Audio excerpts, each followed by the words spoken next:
मेरो चाहिँ बिहानको सुरुवात चाहिँ यस्तै हुन्छ। टक्क अलार्म 3 बजेको बजिसकेपछि चाहिँ उठेर अनि यसो बफ काट्न चाहिँ हिँड्नुपर्छ।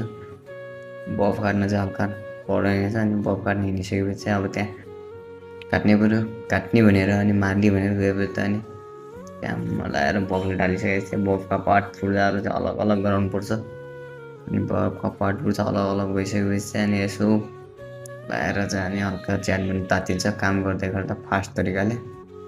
त्यसपछि चाहिँ अनि बफको पार्ट पुर्जा चाहिँ अलग अलग भइसकेपछि अनि प्याक गरेर चाहिँ हामी यसो हिँड्नुपर्छ।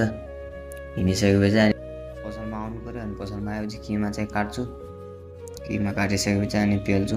किमा पेलिसकेपछि चाहिँ अनि एकछिन किमा पेलि टाइम पनि लाग्छ। किमा पेल्यो अनि किमा पेलिसकेपछि चाहिँ अनि यसो अब के गर्ने भन्ने हुन्छ।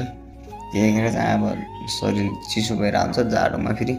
अनि झ्याम तरिकाले हड्डी मासु काट्यो, हड्डी हान्यो, ज्यान पनि तात्यो। जान्छ के सबै भइसकेपछि चाहिँ अनि खलङ्गाको लागि प्याक भएर खलङ्गा चाहिँ हिँडिन्छ। हिँडिसकिन्छ। त्यसपछि चाहिँ यसरी नै मेरो बिहानी सुरुवात हुन्छ। कस्तो लाग्यो मन परेमा सबैले लाइक ठोकिदिनु एन्ड बाई।